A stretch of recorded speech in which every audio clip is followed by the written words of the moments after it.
Good afternoon, everybody.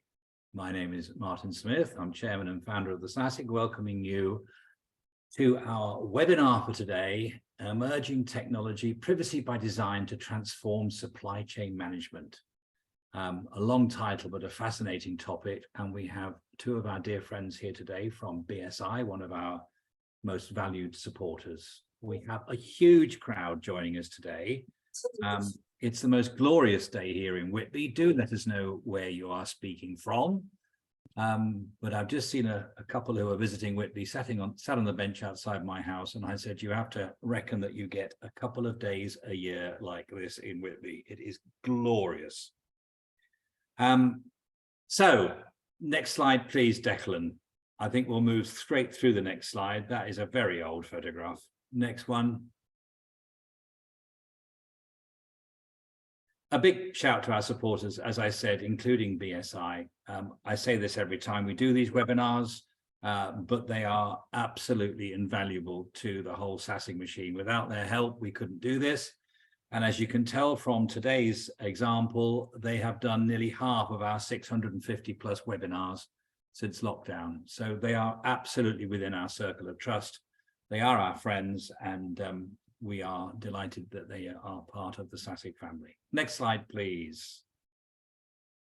Lots and lots coming up. I have the honor on Monday of having a Chiefs brief with Christine Maxwell. Many of you will know Christine. She's a dear friend to SASIC, and I'm going to be chatting through her life story and what it's like to be at the very top of the public sector in terms of cybersecurity and challenges she's faced over the years. It will prove to be a fascinating talk.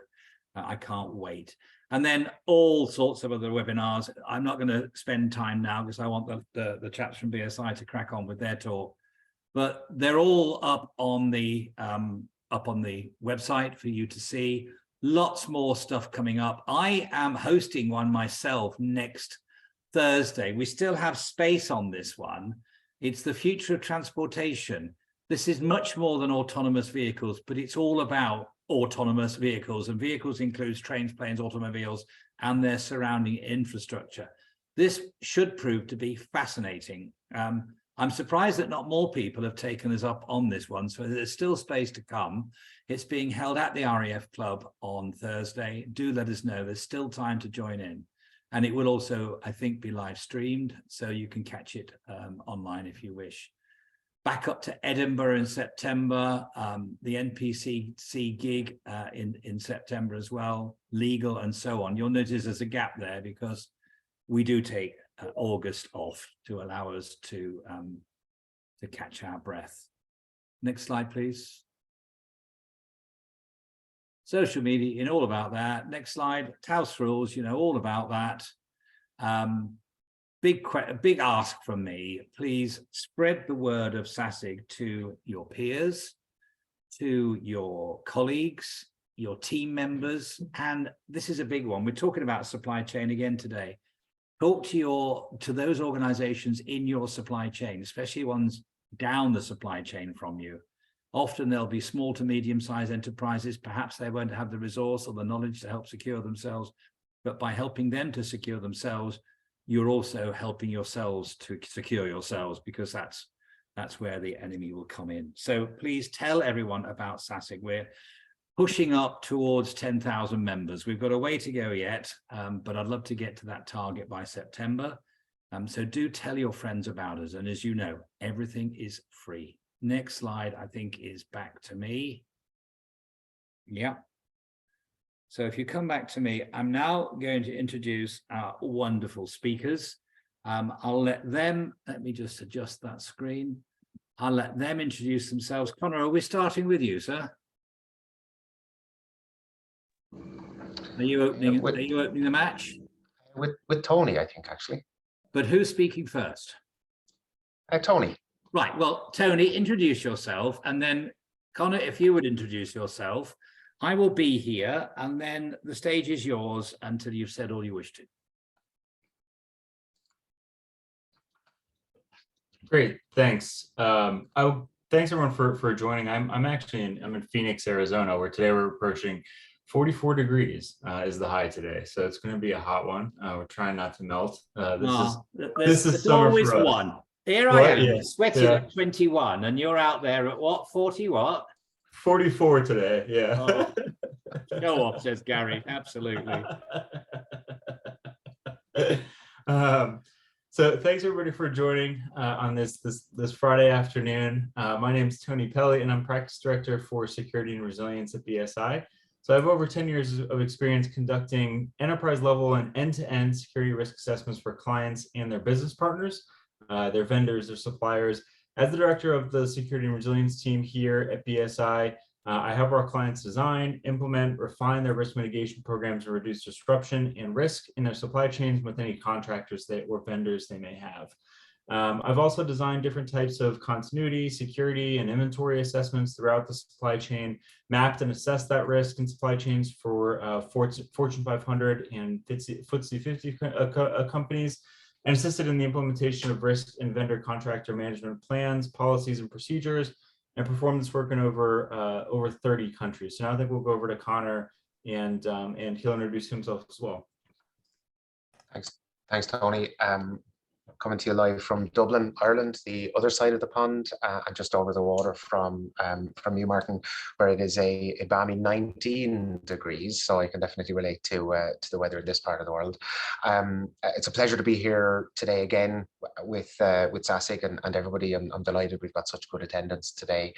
I am based in Dublin, as I said, and I lead our data governance practice, so mainly focusing on privacy and data protection compliance for our clients, as well as supporting them in their e-discovery and digital forensics needs. And I've been working in this space a long time, over 15 years at this point, and privacy by design has become sort of a niche, sort of maybe nerdy hobby of mine as well. I'm a member of the standards committee with the newly convened Institute of Operational Privacy Design, and it's really something that I'm very proud to wear the badge for, and privacy by design in general, and really looking forward to having a really interesting conversation today with Tony about how we can look at leveling up a little bit, and as Martin said, looking into your supply chain, not just from a physical perspective, but the digital and information supply chain on which we all rely today, and rather than taking a compliance view, looking at the more practical elements that organizations need to consider when looking at privacy compliance, absolutely, but also privacy maybe as a competitive advantage and minimum requirement for your supply chain. So thanks, Tony.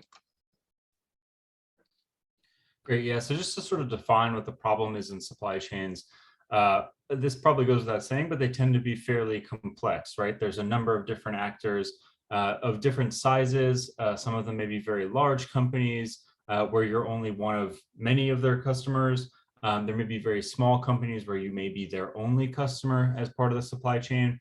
And typically, if the flow of physical goods is fairly well understood, or in some cases maybe not as well as understood as we like, the exchanges of information through those supply chains are very poorly understood, and typically very poorly mapped as well. And a lot of times those suppliers have less adequate control than you would or you would like, or they're unable to meet the standards that you would want to see from them. They're not large enough to be able to uphold those standards. They may have a poor understanding of what the expectations are in terms of securing that information. So similar to how you'd map a physical supply chain, we would want to, apply those same kind of principles to map information or digital supply chains as well. So looking at what type of information you are sharing with suppliers, looking at what types of systems or networks they have access to, can be very important to understanding sort of, where's the flow of information, similar to the way that you would look at the flow of physical product or physical goods through a supply chain. And I'll just sort of illustrate this with just one case study. If we want to go to the next slide, that looks at sort of a particular type of reverse logistics in the electronics industry. So where the reverse logistics and reverse supply chains are really important to the electronics industry. They can actually be a net money maker. They're also really key to certain sustainability initiatives for different electronics companies or companies in other industries as well. So we're thinking about things that are, going out to consumers. Consumers are using them in some way. and they're being returned either, for normal return related reasons. They bought the wrong color, they bought the wrong type, or they're being returned in order to be recycled or refurbished in some way, which is the sort of key money maker for those companies. But this can really present a lot of sort of unexpected privacy issues. There's a lot of customer information going back and forth as part of that. As part of that supply chain. So there's, you could have actual customer information on those return devices. There could be customer information on the return forms themselves that are going back and forth between 2 or 3 or 4 different suppliers. And there could be customer information in all of your shipping management software or the software that's used to manage those returns. And you can see here just sort of a kind of simple outline of the supply chain. You have sort of, movement forward through the supply chain, and then you may have sort of resale networks, recycling networks, and in some cases, almost in all cases, those are going to be handled by third parties or suppliers. So what are the best ways to sort of protect this information kind of as it goes through the supply chain and moves with the physical products that are going through the supply chain as well? I'll hand it over to Conor to talk a little bit about sort of how you would design out ideally a supply chain in order to avoid those types of exposures. Yeah, thanks, Tony. And like, physical supply chain isn't something that I tend to deal an awful lot with, but even just mapping out something like reverse logistics, which is a completely new term on me, I'm ashamed to say, but actually immediately you can see the complexity that you alluded to earlier about how supply chains are indeed complex. And the more you look into the different individuals, the different players, the different suppliers and vendors and partners that might be involved in it, all of a sudden the physical element and the digital or information element becomes really, really significant in terms of being able to map out and actually understand. So that said, right, we talk about supply chain, and in general, I understand it, and when I look at it from a digital perspective, with maybe my data protection officer hat on or my privacy officer hat on, what always concerns me is what it is we're doing in the organization with data, specifically with personal data, and obviously that's a nod towards European data protection law, such as the EU and UK GDPR, for instance. But this concept of privacy by design, or as we now know it to be privacy by design and default, it's not actually new. It's maybe a novel one for many organizations, and it's become a very challenging one. And fundamentally, it's this idea that you have you want to place an emphasis on embedding privacy protections into systems, into products, into services from the very start of the ideation of them, from the very beginning, rather than as an afterthought. And that actually can be very difficult when there's a supply chain that's already been initiated, or there's a digital supply chain that exists, because that's unfortunately what we hear all too often. That's the way it's always been done. And for me, the concept of privacy by design is all about integrating privacy considerations into the design, the development, and then the implementation stages, so that privacy is an inherent component of the overall system architecture. So if we take that system to be supply chain, well, then actually, rather than redesigning it to fit a compliance obligation, we want to design that in from the outset. And I'll break it down even more simply. And I've included some links on the deck, which we'll obviously send through to SASIG for further distribution. And the links really are just to point to the sort of the yes, there is regulation that has now come into force in Europe, and indeed outside of Europe, we're seeing movements to implement privacy or data protection by design and default as regulatory requirements, without, unfortunately, maybe much more tangible guidance coming from regulators, or much more detail to say, well, actually, what is it? And there are, in its stead then as well, there are some elements arising from standards bodies. And obviously BS ISO 31700, published just this year, is now a internationally agreed standard at a high level, so it's not certifiable, but it's a high level requirement standard that outlines what the privacy by design requirements would be for consumer goods and services. So similar to your analogy, Tony, of that reverse logistics, well, in terms of maybe that return service, there's now an ISO standard that outlines, well, what are the privacy by design and default considerations that should be embedded within that. And that's fantastic. And as I mentioned in my intro, I'm part of the standards committee with the Institute of Operational Privacy Design. And this year we published a draft design process standard as well, which rather than it being just consumer focused, maybe like the international ISO standard is, the IOPD standard is designed to be applicable to anything, such that if you're designing something, a product, a service, anything at all, that you can consider this standard for the design process in and of itself. And we hope to publish later on in the year. I think it's this year anyway, and we're working very hard on a subsequent standard for the outcome. So what is it, the product, the service itself, can that be certified to a privacy by design standard and specific requirements? So that's what we're working on. But fundamentally, I'm talking about two different things here as well. I'm talking about privacy by design and privacy by default. And just for the sake of it, we'll just assume that the terms privacy and data protection are interchangeable here. The nerd in me wants to cry foul at even my statement there, but actually, just for the purposes of this, we'd assume they are. So the concept of privacy by design, as distinct from privacy by default, promotes the kind of proactive measures to minimize things like the collection of personal data, the use of personal data, or the retention of it, as well as things to enhance the security and control in terms of users, so who gets access to that personal data. And what that requires is implementing things like privacy enhancing technologies. Well, what are they? Things like maybe encryption or anonymizing or pseudo-anonymizing data, such that you remove many of the identifying characteristics, or indeed all of them, and eliminate the need to protect it because it's no longer personal data, in the protection of data at rest or in transit. And if you prioritize privacy by design, i.e. those proactive measures to minimize things like the collection, use, and retention of personal data from the outset, you minimize privacy risks. You obviously build trust amongst users and comply with regulatory obligations regardless of where you are, because fundamentally the regulatory requirement is, with some slight differences, effectively the same globally. And then we've got privacy by default. And you're asking me already, Conor, what's the difference? Well, it complements that principle of privacy by design because it establishes privacy as the default setting for things like system configurations. And Tony, picking your reverse logistics option, for instance, my wife has an awful habit of buying Air Jordan shoes for our 2-year-old. Okay, so she goes on to Nike.com, and we're just using Nike.com as a random example. It's just popped into my head, and we want to return them, the latest size 6.5K shoes because they're too small, too big for the 2-year-old. Well, she can log on to the website. Perhaps, I don't actually know if this is true, just as an example. She could log on to the website in your example, Tony, say, I want to return these.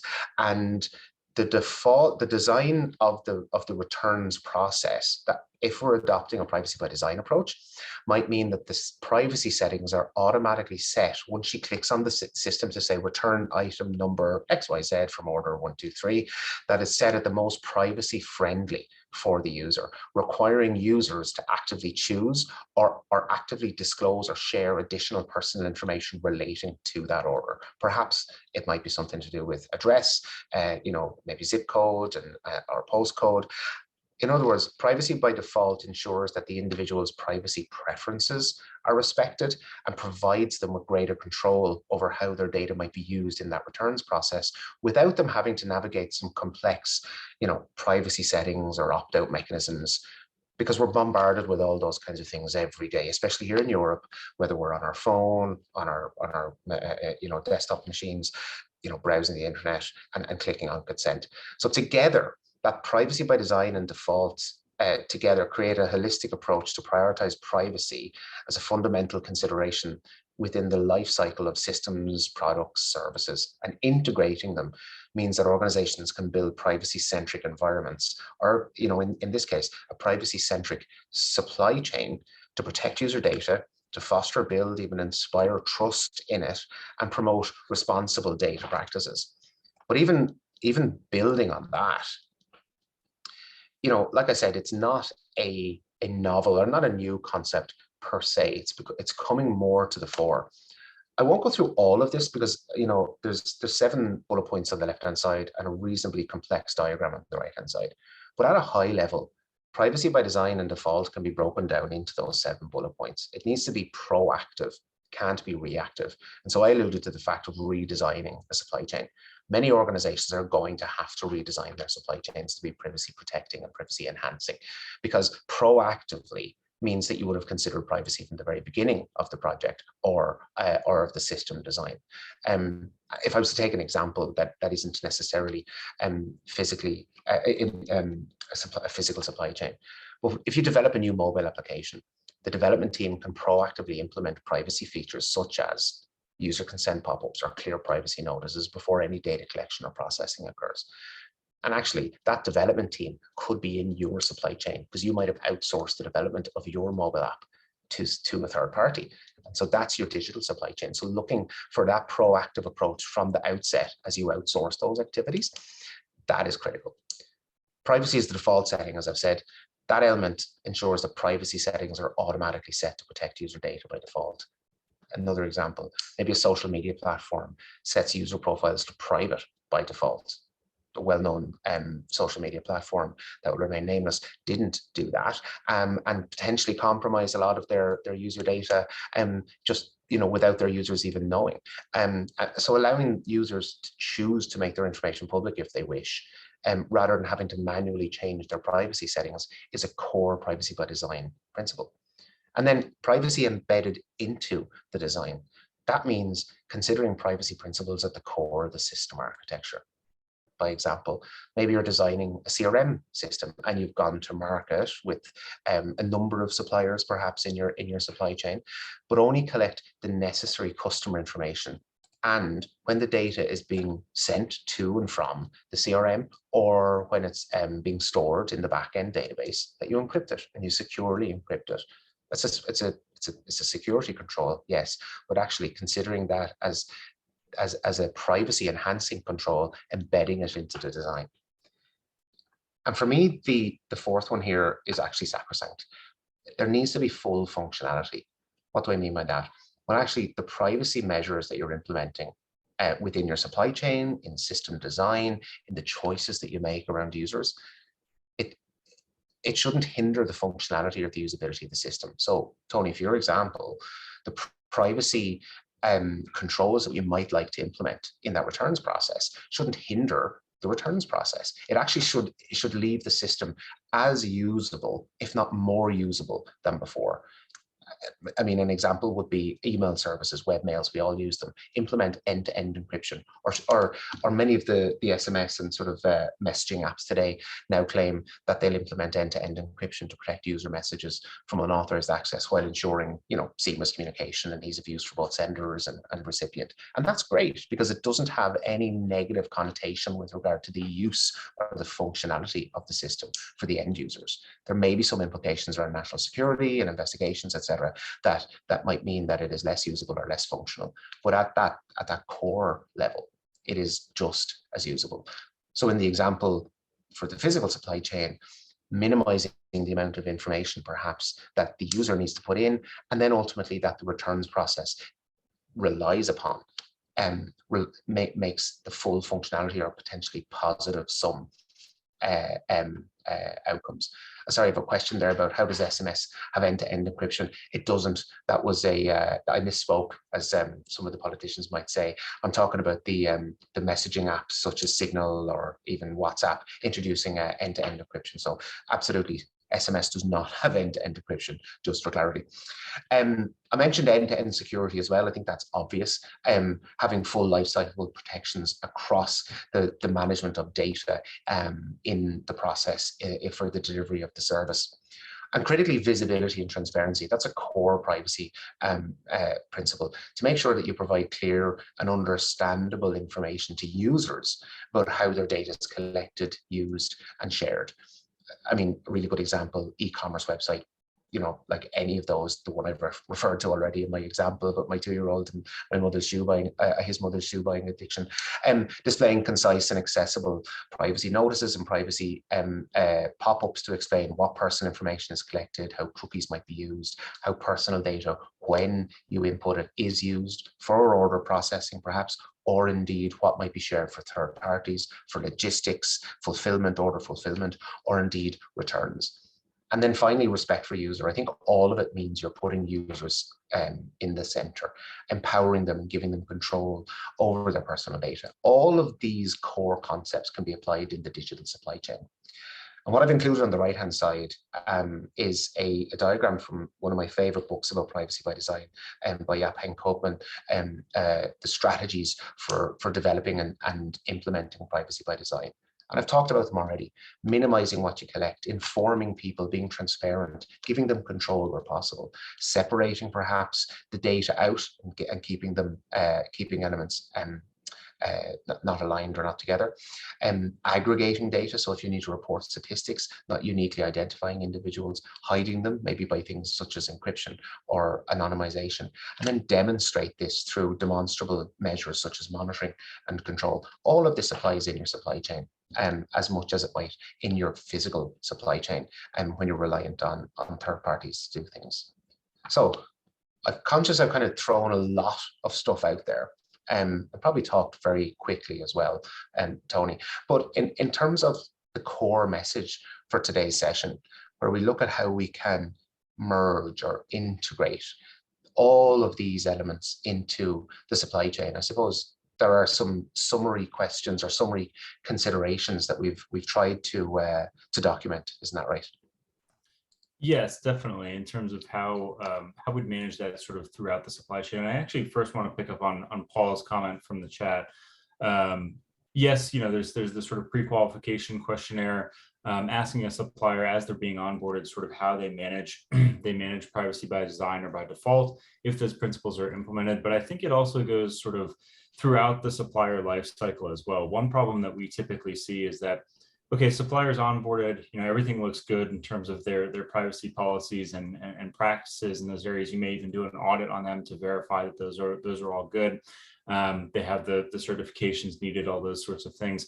But then a process with them changes. So you add a new process that requires collection potentially of more customer information, of more data. And that's not accounted for sort of in your review process with them.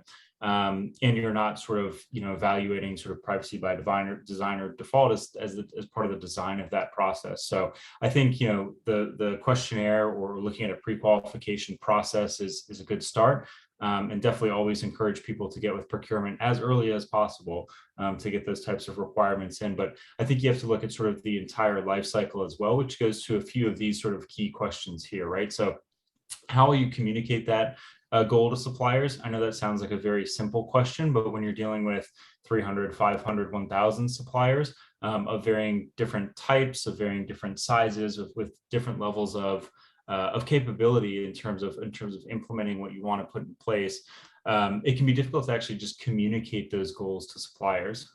So making sure that they understand sort of what the expectation is, to Paul's point, sort of from the beginning, when they're first put into your supply chain or first made a part of your supply chain, and then integrating that throughout the supplier lifecycle to make sure that there's regular communication about what those expectations are, and also kind of doing almost a mini risk assessment, saying, hey, if this process changes, how is that going to affect this group of suppliers versus this group of suppliers in terms of the privacy by default or privacy by design principles that we've laid out? That's a problem that we see really, really commonly, is that, okay, everything looks great, one thing changes, and all of a sudden they're collecting a whole bunch more information than they used to, and it's not being properly handled. The other question is, how will you measure and manage supplier performance to those guidelines? So, making sure that they're not just doing things once. They say on a pre-qualification questionnaire that those principles are part of their processes, but making sure that's maintained on an ongoing basis. And then also too, getting agreement on, as Conor mentioned, what types of standards and policies will you hold the supplier to account for? How are you going to, which specific policies or procedures are you going to use? Does that need to be scaled or adapted for the process that the supplier is performing for you, the type of supplier that they are, or even the maturity of the supplier as well? Are they going to be able to implement something that may be a bit more complex? If so, how can you make it sort of less complex for them from the beginning? And I'll toss it over to Conor. Just talk a little bit about some of the I guess ways that that all of that can be done. Those questions can be answered. Yeah, I think the obvious one is supplier due diligence and vendor due diligence, Tony. And in fact, modern privacy laws place a specific compliance obligation on controllers, data controllers, to know and to vet their processors, right? And in European data protection language, your processor is in your supply chain. They're processing on your behalf, whether that's collecting personal data, hosting it, actually doing some sort of input process output task with it, or whatever they might be doing. And so embedding privacy by design and default is a critical requirement for anybody who wants to manage that obligation. But actually, you can only protect what you know, and so you have to be able to challenge your potential suppliers and your current suppliers on what their actual what they do and what measures they have in place. So as you said, Tony, onboarding, so engaging with procurement and making sure that, as was asked in the chat, whether there was a specific privacy by design standard or pre-qualification criteria that sets out how organizations manage privacy. That's the starting point. But then that doesn't stop with just due diligence. It becomes vendor management and supply chain management and oversight. Assessing the privacy practices of potential supply chain partners in the first instance, making sure they align with your privacy principles, whether that is through demonstrable things like emerging privacy certifications, or information security certifications, or aligned to and certified to things like ISO 27001, ISO 27701 in terms of privacy information management, or demonstrating critically, this is one of the ways to do it, demonstrating a commitment to data protection and privacy management in their services to you through specific contractual agreements, making sure that you've got them contractually bound to adhere to those criteria. And obviously, one of the obvious ones in terms of merging sort of the concept of privacy by design default into supply chain is making sure your people, and I don't even have it on the slides here, but actually I think it was probably too obvious to include, is making sure your people know, right? So training and awareness of the people who are responsible for managing the supply chain. That could be just a simple, I won't say simple, it could be somebody in procurement, it could be a particular customer account manager, it could be a service manager, but making sure that you educate and train employees about privacy principles, what you require in your organization, what your best practices are, through things like regular training sessions to just raise general awareness about things like data protection, secure data handling, but critically then as well, the privacy obligations that your organization has within a supply chain. And to me, that is one of the greatest ways to ensure that you level up in this space. Too often, I would argue, and we see it especially after the rise of the GDPR and similar regulations appearing worldwide, indeed in the US now, with state level privacy laws and the potential, long shot perhaps, but the potential for a federal privacy law over there, increased focus on it at that legislative regulatory requirement. And we see regulators such as the ICO in the UK, the Data Protection Commission in Dublin, CNIL in France, and the German regulators especially, focusing an awful lot of their attention on things like due diligence, the contracts, the mechanisms to transfer data. But other things just to highlight, another one of the most powerful considerations really for privacy by design in the supply chain is actually minimizing the amount of data that you need and that you want to collect. Because, what's that saying? The absence of evidence is not the evidence of absence, or the reverse perhaps of it. But actually, in this case, the absence of personal data, or at least the most minimal amount of personal data, means then the risk is going to be significantly reduced. And ultimately, taking a risk-based approach is the appropriate way to manage any part of your organization, most especially supply chain and privacy compliance. And implementing data minimization techniques means you will simply collect only the necessary personal data that you need, only retain it, and only use it. You know, in retail, for instance, especially online retail, anonymizing customer data at the point of sale, removing personal data or personally identifiable data, and retaining only aggregated purchasing patterns, perhaps for reporting and management information.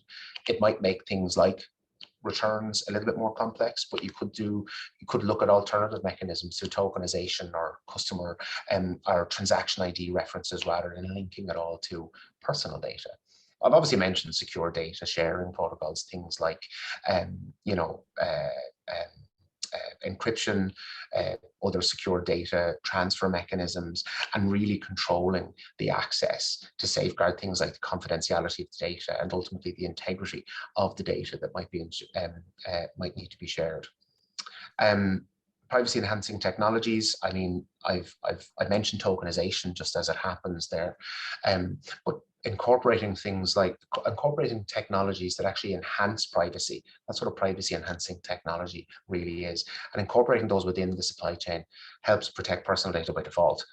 If you're a logistics company, again, sort of a bit of extending our supply chain example, adopting things like tokenization, where sensitive information, or what could be sensitive information in certain contexts, such as customer addresses or indeed payment details, could be replaced with unique tokens during things like the storage of that or the transmission of it to and from necessary parties in the supply chain.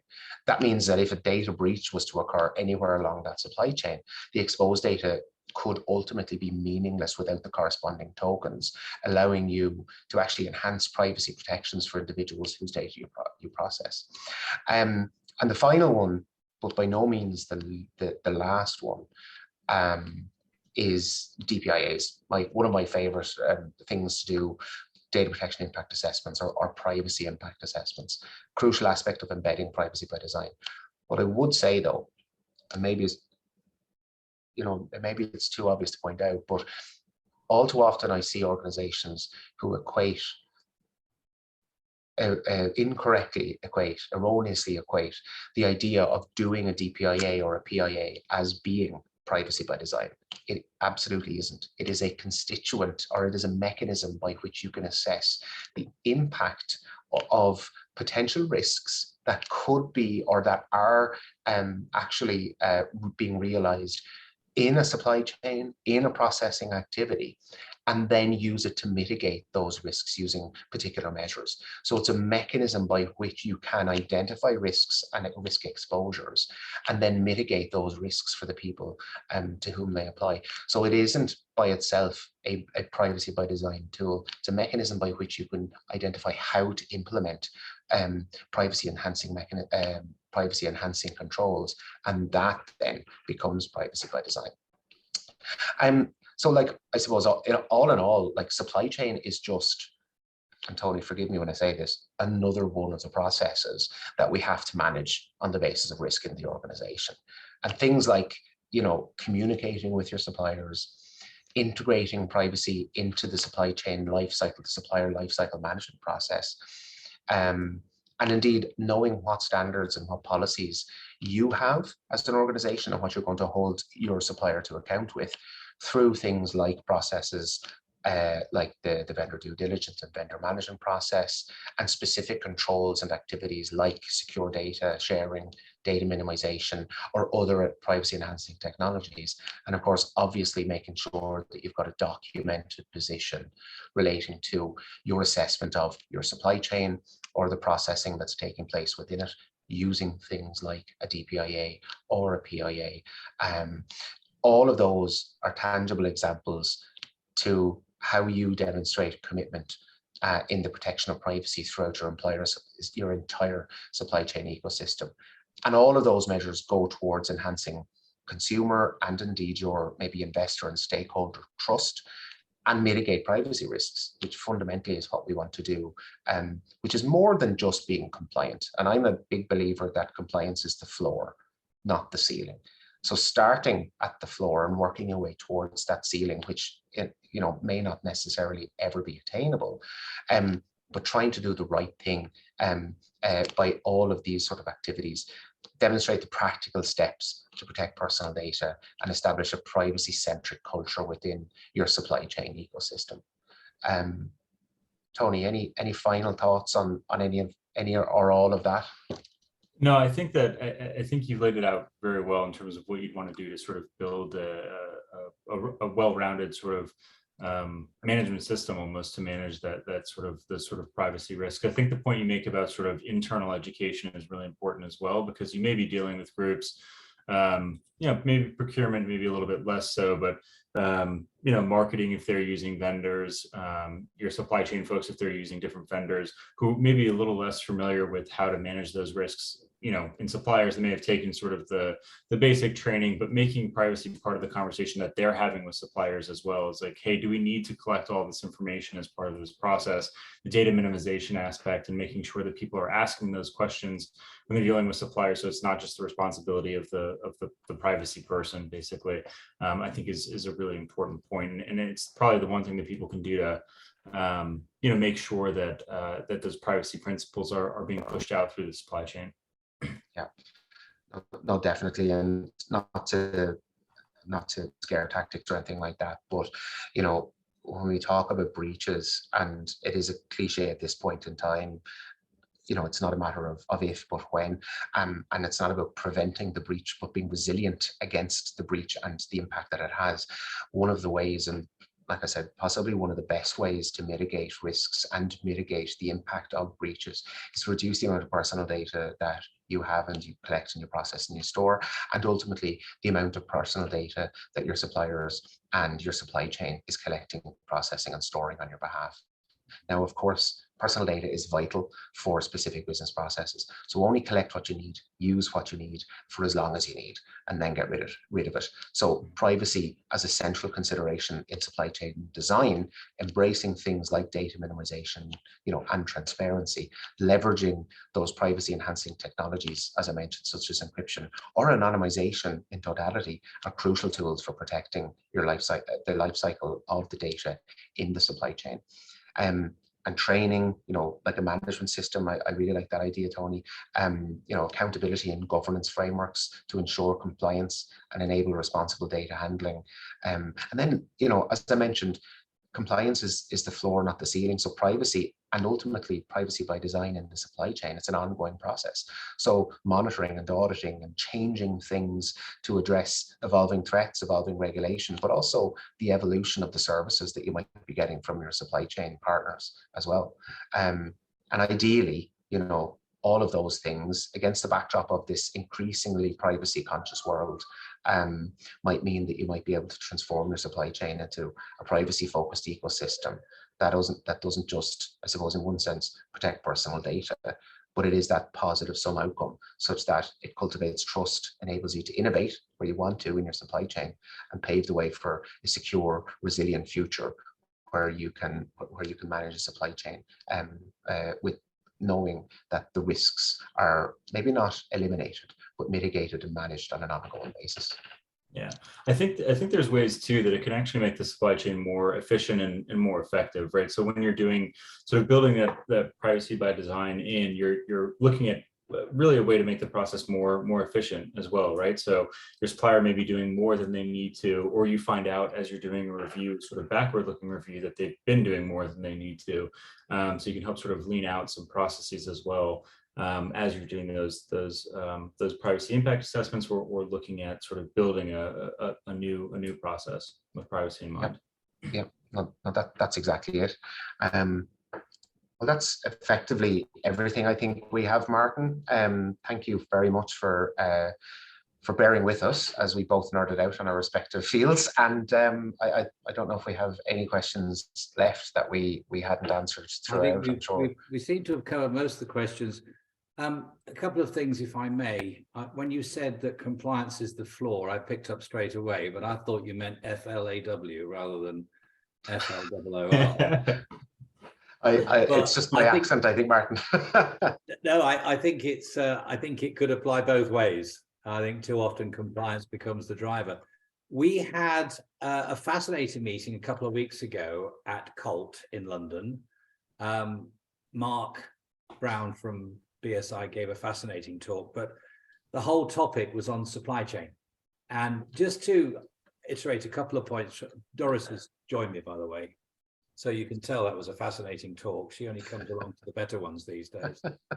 The first thing is that I realized that supply chain risk is more than cyber. I think what was quite illuminating for me was that we do become focused on what our issues are, and we forget that there are a host of other supply chain risks. And I think whilst it's our biggest concern, it's one of those things that's really come up on the register in terms of the cybersecurity attention and risk register.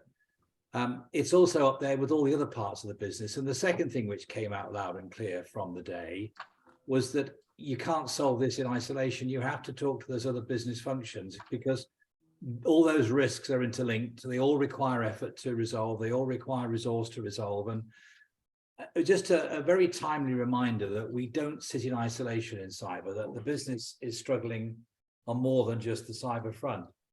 And that really illustrated to me that, yeah, this is an important topic. It's one of those that's the most important topic for us to talk to other parts of the business.